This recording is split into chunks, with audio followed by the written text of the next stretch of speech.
Kembali lagi di channel Perintis Film 1. Di kesempatan kali ini, Mimin akan melanjutkan membahas film Nur episode 5 sampai dengan 6. Untuk kalian yang belum tonton episode sebelumnya, maka Mimin saranin nonton dulu ya, supaya nggak miss komunikasi. Dan jika tidak keberatan juga, Mimin menyarankan untuk subscribe dan tonton sampai habis sebagai bentuk dukungan untuk kami.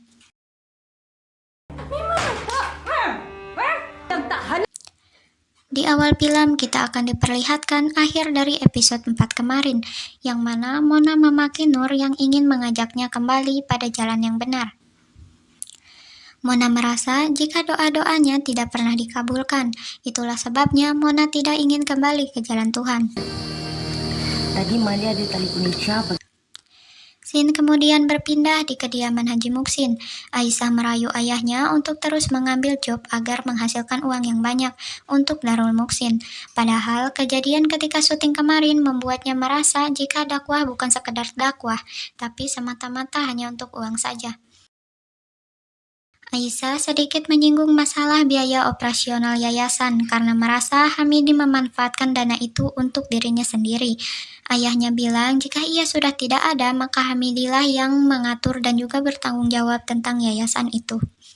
Haji Muksin masih akan terus mempertimbangkan kontrak-kontrak yang tertunda yang belum sempat dia tanda tangani karena dia hatinya sangat bimbang. Macam ni ya. Aduh, ayah. Hamidi memandang Amirul dengan penuh ancaman. Mirul minta maaf. Lantas Mirul menanggapinya dengan permintaan maaf, khususnya kepada Aisyah atas tuduhannya kepada kakak iparnya itu. Betul ke? Ni kau jangan lagi nak menyampaikan benda bukan pasal aku pada kakak. Jika kita menelaah kejadian yang sudah lewat, ternyata hari itu Hamidi memanggil Amirul dan mengancamnya karena sudah memberitahukan semua masalah di yayasan pada Aisyah. Hamidi berjanji ia tak segan-segan menceraikan Aisyah jika Amirul tidak mengembalikan nama baiknya di depan Aisyah dan keluarga. Demi kehormatan kakaknya, Amirul rela mengorbankan kejujurannya sendiri. Amirul dia ada buat salah laku dekat. Yang lain merasa bingung atas soal ini, tapi Hamidi yang merasa tua dan paling benar menyampaikan bahwa Mirul ini membuat masalah dan keributan di yayasan hingga akhirnya dia minta maaf kepada Aisyah dan dirinya. Aisyah boleh balik sini. Kenapa? Hamidi mengakhiri perjamuan dan segera pergi dengan alasan ingin rapat di musola, masalah kegiatan Ramadan nanti. Segeralah dia masuk dalam mobil dan ingin mengganti pakaian. Apa belum seksi sangat ni? La ilaha illallah. Astagfirullah. Tapi Aisyah segera menghampirinya untuk meminta maaf. Dengan bersikap merasa paling benar, Hamidi tetap menyalahkan Aisyah dan Mirul atas kejadian itu. Meski begitu, ia tetap melanjutkan perjalanannya. Hello? Rupanya Hamidi tidak pergi ke musola, melainkan menelpon Mona untuk memastikan keberadaan Nur. Mengetahui Nur di rumah, Hamidi datang ke rumahnya untuk menuntaskan. Pasalnya kemarin tak sempat melampiaskan Anu. Tadi aku dengar ada suara dia. Aduh. Untung saja kuping Nur peka. Mendengar percakapan ibunya di telepon, Nur segera sembunyi hingga ketika si Hamidi liar mencari, Nur enjoy nyumput di kolong ranjang. Mengira Nur hilang entah kemana, mereka berdua berniat mencari Nur ke tempat remang-remang malam. Maruk tadi menyumpat. Kau?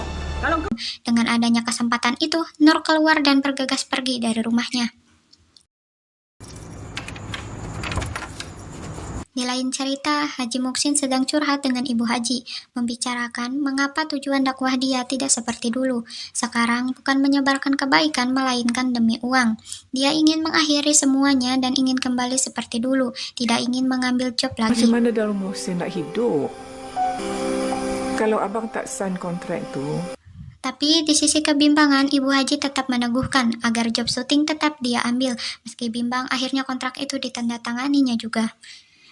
Astagfirullahaladzim. Di balik bilik, Haji Muksin mendengar Adam yang seperti ada beban pikiran. Haji Muksin menanyakan apa yang terjadi.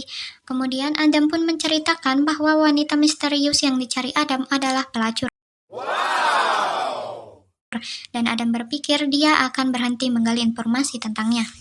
Justru hal itu membuat Haji Muksin angkat bicara agar dia tetap mencari informasi tentang wanita itu. Jangan seperti dirinya yang mana menjadikan Islam seolah eksklusif hanya untuk orang soleh saja. Jangan membeda-bedakan orang lain karena semua sama di hadapan Tuhan, pikirnya. Nak kau, aku nak kau juga tau. Lantas scene berganti ketika hampir subuh, Adam datang lagi mencari Nur. Di sela itu, kita melihat Mona dan Hamidi mencari Nur tapi tidak ketemu dan si Garmo menyarankan supaya uangnya Hamidi dikembalikan saja. Tapi Hamidi malah ngamuk karena dia pengen nganu, bukan pengen uang. Lantas gelutlah mereka hingga Mona melerai kejadian itu. Hal itu disaksikan Nur hingga Nur merasa kecewa dengan alur hidupnya yang seperti ini. Lantas Nur berwudu dan sholat meminta hidayah dan jalan terbaik untuk hidupnya. Terlihat Adam telah menunggu Nur dan mencoba berkomunikasi dengannya. Awak nanti. Nur yang canggung ingin segera pergi, tapi hal itu terhenti saat Adam memintanya untuk melanjutkan pertanyaan di kertas yang belum sempat ia selesaikan. Setelahnya, Adam meminta Nur bertemu dengannya di tempat yang sama besok hari jika Nur ingin tahu jawabannya. Pulanglah Adam ke rumahnya. Ibunya menyiapkan sarapan dan memberitahu Aisyah akan membahas program syuting untuk Adam nanti agar ayahnya tidak usah syuting lagi. Ayahnya hanya cukup fokus pada yayasan dan tak lupa juga mengajak Adam untuk bersilaturahmi dengan keluarga Hadijah malam ini. Lain cerita dengan kisah anak-anak di yayasan yang kelaparan karena Pak Abu enggan bekerja lagi di sana karena tak pernah digaji. Lantas Ustadz Yasin membawa masalah itu ke Hamidi, tapi Hamidi yang matanya sudah dibutakan oleh Anu malah ngamuk ke Ustadz Yasin. Amirul tahu tentang hal itu dan meminta maaf pada Ustadz Yasin atas perlakuan kakak iparnya. Tak rela melihat anak-anak yayasan kelaparan, Mirul memberikan kartu ATM-nya untuk biaya makan anak-anak karena Ustadz Yasin tidak punya uang karena dia juga tidak pernah digaji di situ. Nur yang menjadi buronan Hamidi merasa takut untuk pulang. Siang itu Nur tergesa-gesa berganti baju dan ingin keluar. Belum sempat membuka pintu, Mona sudah muncul di belakang dan memarahinya karena enggan melayani Hamidi. Setelah ngomel selama beberapa menit, Mona menyuruh Nur untuk pergi sebelum Hamidi kembali. Kau pergilah, kau tunggu apa lagi? Sontak hati Nur merasa haru karena hidayah pertama untuknya didapat dari Mona. Saking harunya, Nur menyalami ibunya dan memberikan sejumlah uang agar uang dari Hamidi bisa ibunya kembalikan. Waktu berlalu begitu cepat hingga keluarga Adam ini sudah hadir di rumah Hadijah. Datin serta Datuk membahas soal pendirian Yayasan Tahajudin jika Adam dan Dijah sudah menikah nantinya. Yayasan ini akan menaungi Yayasan Darul Muksin. Hal ini disambut baik oleh keluarga Adam khususnya Hamidi yang dipercaya sebagai pemegang kontrol keuangan. Setelah obrolan itu, Hamidi pulang bersama Hadijah, memberi alasan lagi agar dia bisa pergi ke tempat Anu dan Aisyah pun diturunkan di jalan. Adam juga mendatangi tempat itu guna mencari Nur. Setelah lama menunggu dan mencari, Adam menemukan Nur dan mengajaknya ke musola untuk menjawab pertanyaan itu. Bukan tempat saya. Belum sempat masuk, Nur hampir dipukul sendal oleh seorang laki-laki karena dulu dia sempat berkali-kali ingin mencuri kotak amal. Dia sangka hari itu Nur akan mencuri juga. Nur pergi sambil merasa sedih, tapi Adam berusaha mengejarnya dan mengajaknya sarapan sambil menjawab soalan yang kemarin. Tapi Nur merasa sedih mengingat alur hidupnya. Kemudian ia menangis. Lantas Adam memberi tisu untuk mengelap air matanya. Disitulah Nur selalu ingat dan baper sampai ia bercerita kepada Jojo tentang Adam ini dari awal sampai akhir. Apa? Confirm kau dah ngau.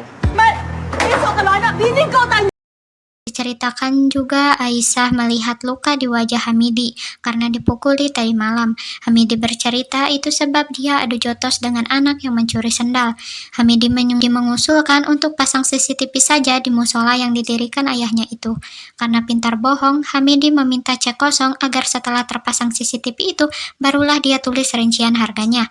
Aisyah merasa yang disarankan Hamidi itu benar. Lantas tanpa segan dia memberikannya dan film pun selesai.